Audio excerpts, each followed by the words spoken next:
let's talk about new looping structures or relatively new looping structures in JavaScript.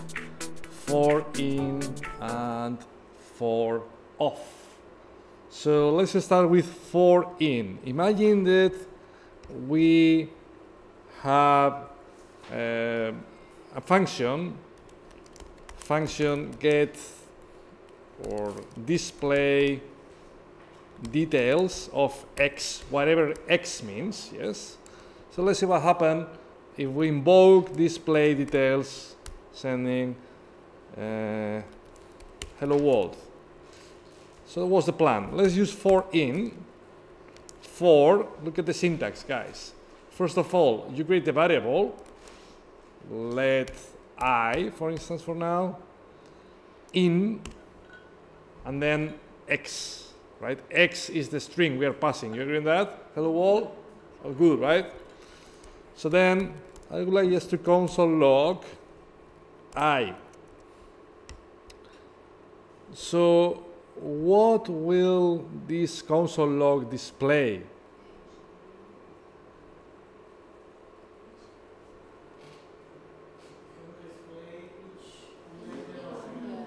Each letter, right? Each character. H, then E, then L, then no? The indexes. The indexes. So what we'll get? Numbers, correct. 0, then 1, then 2, then 3, yeah? Let's see if that's correct. It's good you know that already because that proves that you've been doing a bit of training probably, yeah? Correct. 0, 1, 2, 3, blah, blah, blah, blah, yeah? 0, first character, 1, second character, and so on. Which is that expected? I don't know, right? But for in returns the indexes of each element of each character. What happens if I got an array of 2 strings? Hello, comma, world. What will that console log return? What? 0 and 1. Correct. You're right. Yeah. And what happens finally if I pass an object? Name, Boris, age, 45. What will that return? Name and age. Correct. Yeah. So you can see that when we use for in with strings, arrays, and objects, yeah, there are other more sophisticated data types, but at least strings, arrays, and objects, it returns, if it's a strings and arrays, the index of each individual element. If we talk about objects, it returns the keys of the objects. Does it make sense? Yes. So now the question is, what if instead of name and age, oh no, let me rephrase the question. Let me go back to the first example with hello world, right? We got the indexes. But what if in reality, what I want to display is not 0, 1, 2, 3, 4, is H, then E, then L, then L, you see? How we do that?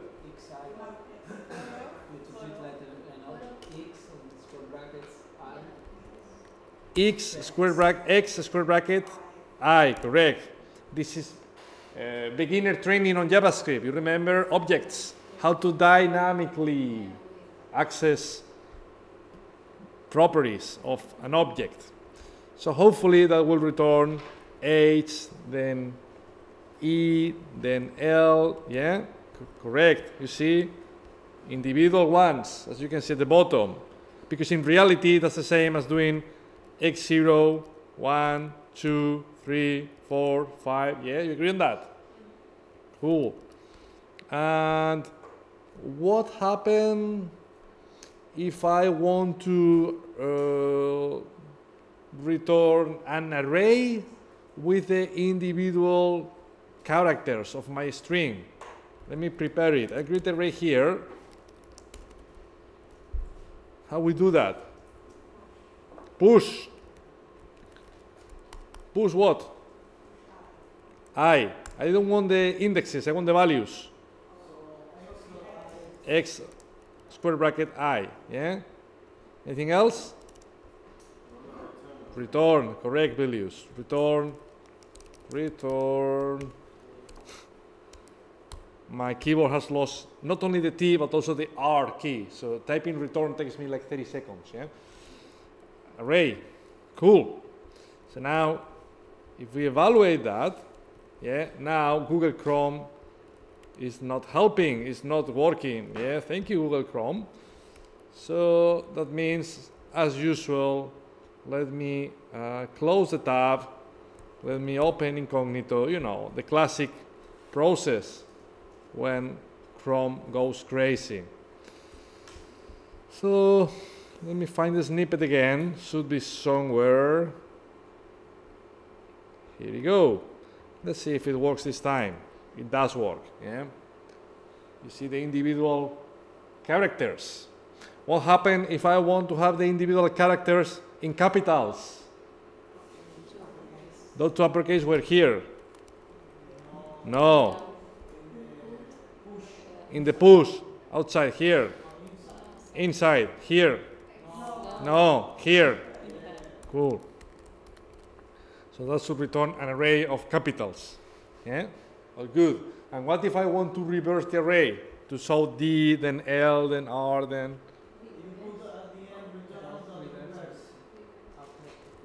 Here, array.reverse. Yeah?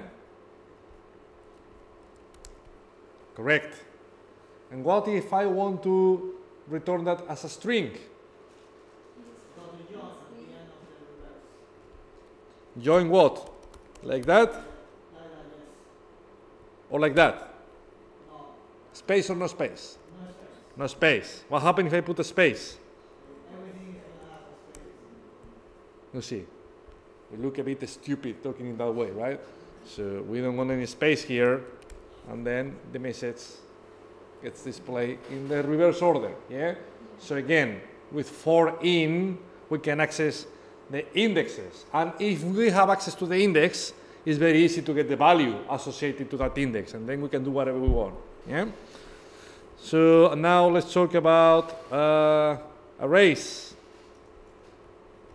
So again, hello, comma, world. We learned before, I'll leave the array there for reference purposes, we may need it later on, that we can do console.log I, and that will display what?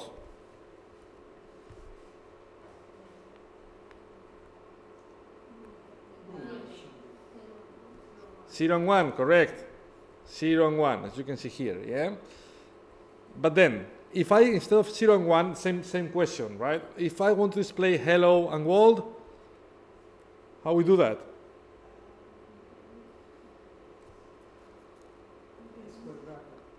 Square bracket, where? Square bracket? I inside? X. It's literally the same thing we did a minute ago, right? XY, correct. XI. Yeah, and then you can see we got the individual elements, yeah, of my array. So it's the same thing, right? The same principle. And what if I have an object?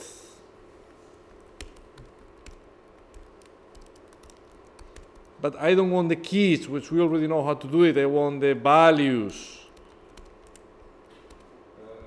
X, square brackets, I. So the code is the same, right? It's literally the same code. In other words, for this free type of element, the structure is the same. The code is the same to access the indexes or the keys, and the code is the same to access the associated values, which is good, right? Because we have a common way to access all these properties. Yeah? Make sense? Very useful. It's quite useful indeed. I'll tell you something, I'm not a big fan of that pattern. I prefer the object-oriented approach of array.reduce.map.filter, .find. Yeah, you know that. But anyway, this is very powerful, so keep it into consideration. So let me present you an example, a bit more complicated case. I have an array of players, yeah, in the Codeignit platform. We got yesterday 500 players. So to celebrate it, I'm going to talk about name, Peter. I'm going to talk about something completely unrelated. So, and score 56. and then another one, name, you, score, 81. Something like that, yeah? So you got an array of objects. You agree on that? How many objects do I have? 2, correct. So in reality, I want to display only the values. Peter, 56, you, 81. Only using for in. Only using for in. Yes. What you do is x price per bracket. Okay, let's think about semantics first. Let's remove x, right? Let's call it players. Yeah? And then, so what's I? Player? Would you call it player? I wouldn't call it player because that's a number, right? We'll call it player index if you want. You see how much readability changes. If I call it player, in my mind that's an object. So I'll try to do player dot score. Yeah, that won't work. Player index. Oh, it's a number. Be careful. Cool. And then what? You have to do something in players. Something in players. What do we need to do in players? I'm not sure if it's possible to do something like dot values. Dot values. No, I don't want to use any weird. I just want to use for in. You want only the beginning Peter. Another for loop. I like that, Vivian. And then what? Let player what? In player index.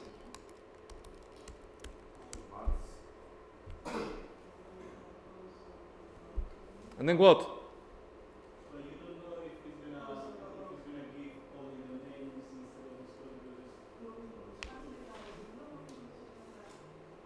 I just want to display Peter and then 56 and then you and then 81. Console.log. What? Player index, like that?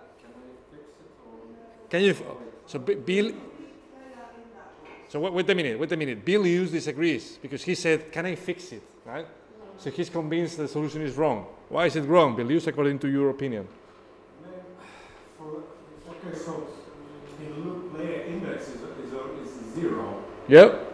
It's already 0, so yeah, it's a value in player, so you don't select because you need to select from the objects to use that index. So let's say in players, and you can close player index to select first object. Yeah, so that's correct. The point here is player. What type of data player index is? It's a no, wrong. It's not an array. Player index is an object. No, it's not an object. Wrong. It's a number. 0, then 1, then 2, then 3. It is a number. It's not terrible. Correct. Is the index of the first. Is the index of the first, then of the second. That's correct, right? So we can that line number 4 is not correct because we are doing let player in number 0. What? We cannot iterate. Correct, right? So as Billy suggested, we need to do players square bracket player index. Yeah. So then we are accessing the object.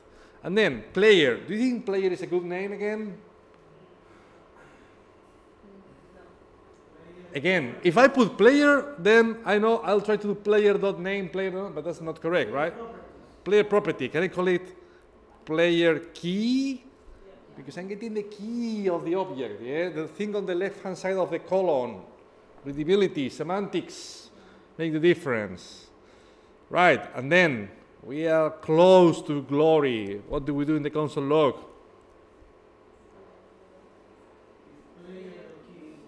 No, I don't want to use any if. I just want to display Peter, then 56, then you, then 81. You do players square player index, Players, square, player index, and then square again, player key. player key. What do you think?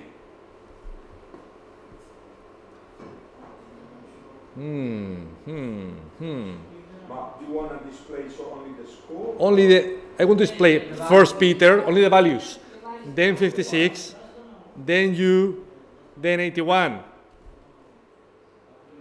Is there any concern about that? Can anyone see any problem? Check players. Playing the socket 0. No, but And play a key name. Let's do something. Breakpoints. Ooh.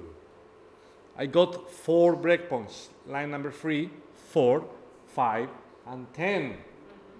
So now, I would like to hear your thoughts about what's the execution order.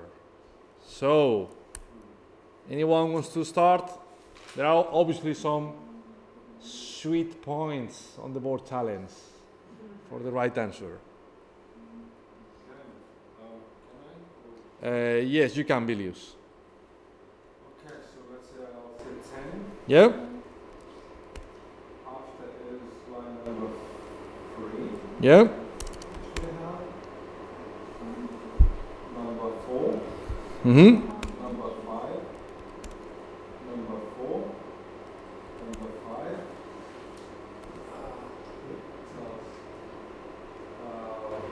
Okay, again it goes to the index for a second object. So it's going to be 3, 4, 5, 4, 5. I can keep typing if you want, eh? I still have half of the screen available. Cool. So this is Bilius' approach. Who said yeah? Nico, you agree on that? Bilius and Nico. And Lucia, Wendy as well. Who else?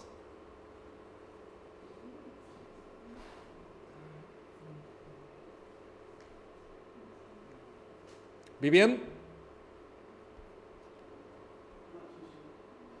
All right. Anyone? Gawa? Sule?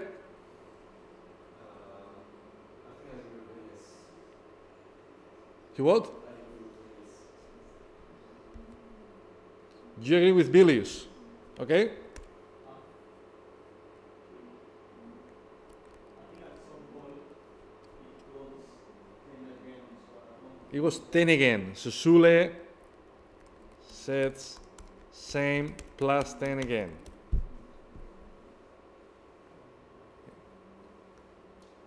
Pelin, Bucket.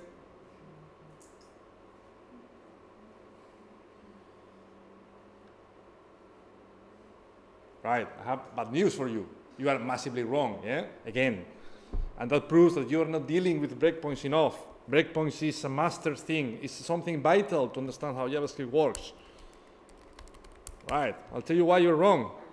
We start on line number 10. It's good at least we understand that, right? First we invoke the function. Then we go to number 3. And then this is a loop. So, line after, line number 4. For now, I agree with you. And then, so in here, line number 5, we refer to Peter.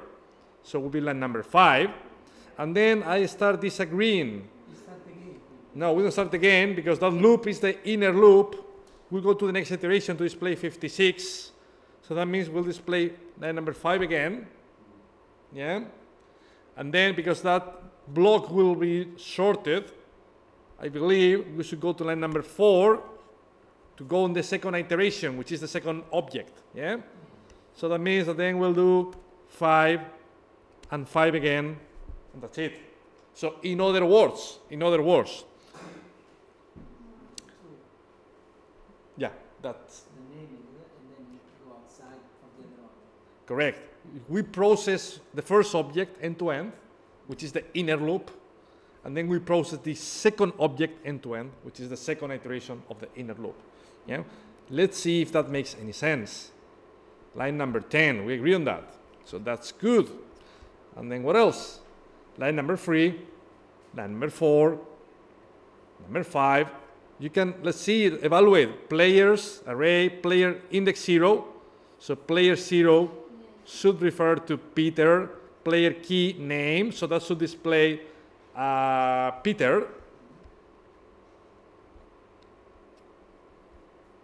Eventually, and then player key, sorry, didn't run yet. Player name, okay, I think I pressed the button. Here you go. You see, get Peter, then it should display, you see, wait a minute.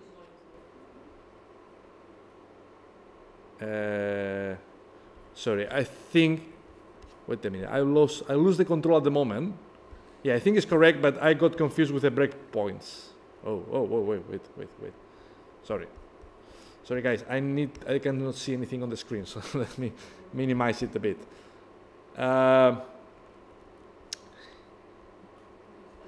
Yeah, let me try again and let's see what's going on. Where are the breakpoints now? I had to run it. So first of all, their results are correct, right? Peter 56, you 81. So at least the algorithm is right. So now let's add the breakpoints again. 10, 3, 4, 5, 5 again, then 4. Yeah, but what is the second console log? That's a bit confusing because line number 5 ran twice, but I just got one console log. Look, that's the first time. My message is not there. Sorry, how does it run twice if you pick one player? So no, it ran twice. Line number 5. Yeah, but it's a bit confusing. I'll tell you something. I don't really understand the relationship between the breakpoints and the execution. I found it a bit confusing, and I'll tell you why. Let me run it again. Look at what happened. Now I'm on line number 5. Yes? Yeah. That means as soon as I press here, I should get a console log. Do you agree on that? Because we're evaluating a console log. However, if I press, look, pay attention. I press here, it will go back to line number 5, which is correct, because we have 2 properties on each object. However, my console log won't get displayed. You see? Where is the console log? It's nowhere. And if I press again, it displays it, eventually, Peter, but where is the age of Peter? Yeah, I find this a bit confusing, to be honest.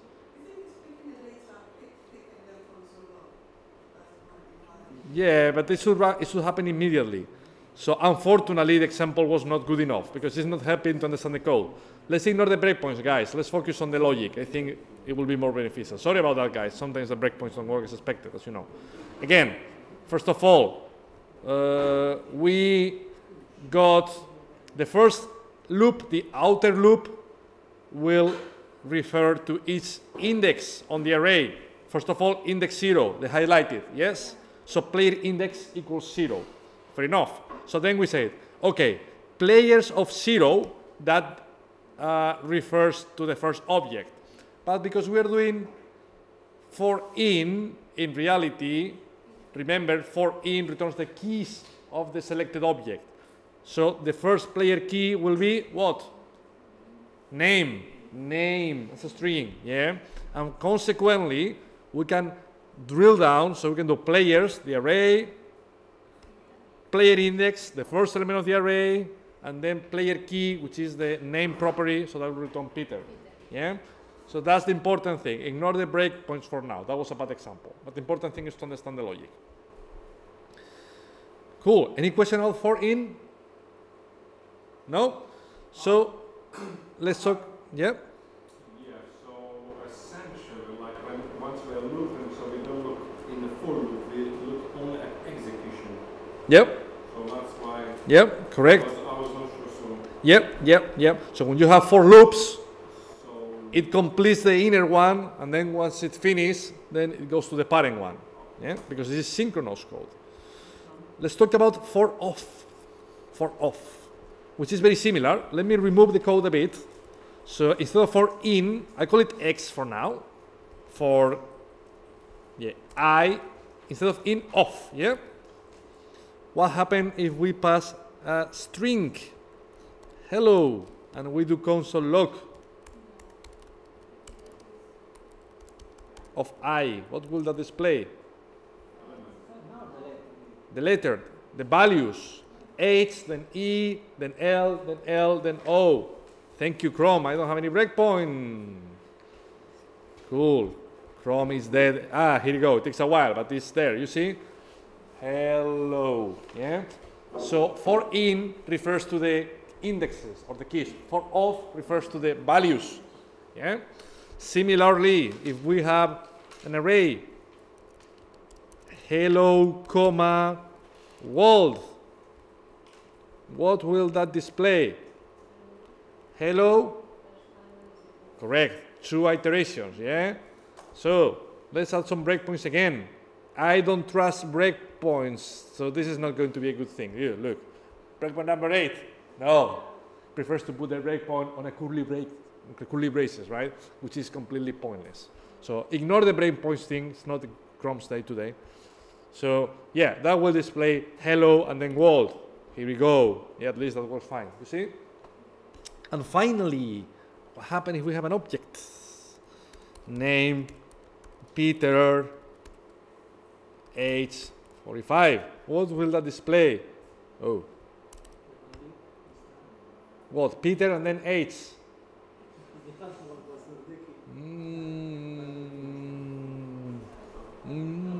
Anyone? Maybe the 2 object, maybe. The result will be unexpected, I can tell you that. No, no. No, it won't return Peter and 45. It won't return, no. I'll show you. It throws an error. Ooh. X is not iterable. Yeah? Iterable. The stress goes on the first I. Iterable. Yeah? I learned that last week. I'm following an English podcast and they make it iterable, reputable, you know the thing. Cool. X is not iterable. So, in other words, for in works with strings, arrays, and objects. Why? Because strings, arrays, and objects have innumerable properties. Yeah? So you can enumerate strings, you can enumerate arrays, and you can enumerate objects or the properties of the object. However, for of, even though it looks similar, right? At the first glance, you can think, okay, wait a minute. One gets the keys, the other gets the values. No. They are not that equivalent. Yeah. So for of works with iterable variables. Yeah. So strings are iterable variables because you can access the index 0, 1, 2. Arrays are iterable variables because you can access the indexes 0, 1, 2. But you cannot do object of 0. You can't. Yeah? You can't. No, it doesn't make sense, right? If I have an object, if I have that object, can I do object of 0? No, that doesn't make sense. Yeah? Objects, the properties of the objects don't have any order. They don't have, according to the JavaScript standard, they don't have any order. Yeah? Modern browsers sort the properties alphabetically. But again, this is just what Chrome and Safari decide, right? This is not part of the standard. If you've used an old browser, they may use different sorting criteria. So, objects cannot be sorted. You cannot access the property 0, the first one. The first property of an object doesn't make sense in JavaScript. That's why, even though for in works with enumerable properties of variables, strings, arrays, and objects, for of only works with strings and arrays, not with objects. Not with objects. Yeah? That's why it throws an error. The error is pretty explicit. X is not iterable. Yeah? Make sense? Yeah? So in other words, we cannot do that. No, we cannot. If we do want to access the values, we need to follow a different strategy. Like what? Well, we could use object value. Correct. And create an array. Object.values x. Yeah? That returns the values, an array with the values, yeah? But we cannot use for of, yeah? Any question? No? One example, I mean, where is good an explanation was that on the age you can have like something else, so like I don't know, array or something.